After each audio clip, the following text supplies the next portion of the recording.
Notorious ఎమ్మెల్యేలకి, ఎంపీలకి, నాయకులకి, ఆకు రౌడీలకి, చిల్లర రౌడీలకి, రేపు నుంచి మీరు నా మీద యుద్ధం ప్రకటిస్తే నాకు ఓకే.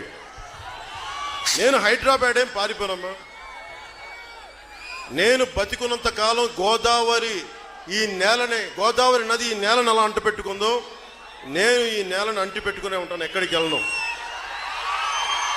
మిమ్మల్ని మట్టుకు నేను వదలను. ఇదంతా నేను భవిష్యత్తులో ఎట్టి పరిస్థితుల్లో గెలిచేస్తాను అన్న కాన్ఫిడెన్స్ అనుకుంటా. నాకు అది కూడా లేదు. నాకు కీడించి మేలుంచుతా. ఒకవేళ ఈ రోజున వచ్చిన మా వాళ్ళు నాకు ఓటు వేయకపోయినా కానీ అన్ని సిద్ధపడే ఫ్యాక్షనిస్ట్ మైండ్ సెట్ ఉన్న ఒక సీఎంతో నేను గొడవ పెట్టుకుంటాను మీకోసం.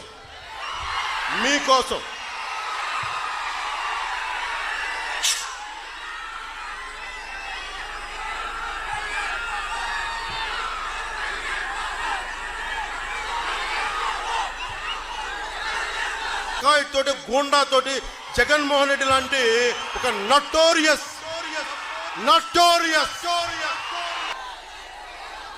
మీరు ఎన్ని వేషాలు వేసినా, ఎన్ని దోపిడీలు చేసినా, నేనేదో భవిష్యత్తులో అద్భుతాలు జరిగితే ఇంకొకసారి మీరు ఈరోజు సభకు వచ్చారు, ఇంకోసారి ఓట్లు ఇయ్యకపోయినా సరే నేను నిలబడే ఉంటాను. గుర్తుపెట్టుకోండి. నిజంగా చెప్తున్నా. ఎందుకంటే నాకు అభిమానం పాల పొంగులాగా ఒక సభకు వచ్చి చల్లారిపోతే లాభం లేదు. నిలబడాలి. మీరు సినిమా టికెట్ కోసం క్యూలంత దూరం నుంచి ఉంటారు. ఒక ఓటు కోసం ఓపిక ఉండదు మనకి.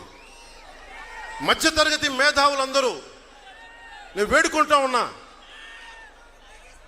ప్రశాంతమైన వైజాగ్ నగరాన్ని క్రిమినల్ అడ్డాగా చేశారు. సాక్షాత్తు భారతదేశపు హోంశాఖ మంత్రి చెప్తా ఉన్నారు. మీరందరూ మీ మౌనం, మధ్యతరగతి మేధావుల మౌనం, భయమే క్రిమినల్స్ రాజ్యాలు వెళ్తారు. మీరందరూ కోపంతో నోటాకేస్తారు. మాకు ఈ పార్టీ నచ్చలేదు, ఆ పార్టీ నచ్చలేదు అని చెప్పి 3 నుంచి 4% నోట్లాకేశారు. ఆ 3-4% మా జనసేనకి ఇవ్వండి. నేను అభ్యర్థిస్తున్నాను మిమ్మల్ని.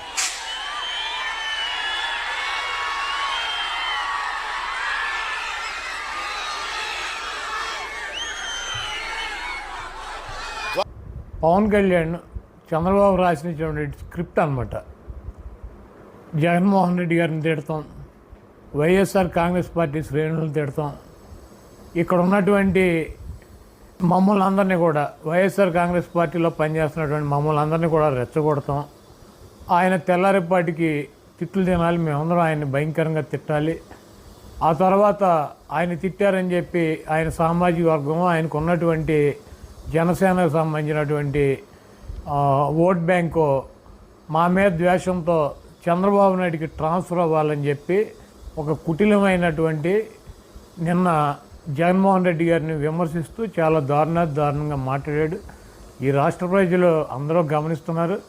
జగన్మోహన్ రెడ్డి గారు 175కి 170 సీట్లు పోటీ చేసి ప్రజలను నమ్మి ప్రజల కోసం పార్టీ పెట్టి ఆయన చేసినటువంటి కార్యక్రమాలు చెప్పి నేను మీకు మంచి చేశానని భావిస్తే కులాలకి, మతాలకి, పార్టీలకి, ప్రాంతాలకి అతీతంగా నాకు ఓటేయండి, లేకపోతే నాకు ఓటు వేయొద్దని చెప్పి దమ్ముగా, ధైర్యంగా చెప్పేటువంటి జగన్మోహన్ రెడ్డి గారు ఈరోజు చంద్రబాబు నాయుడికి కానీ, పవన్ కళ్యాణ్కి కానీ ప్రజలకి 14 ఏళ్ళు అధికారంలో ఉన్నాము, ఏం చేశానో చెప్పుకోలేనటువంటి దుస్థితి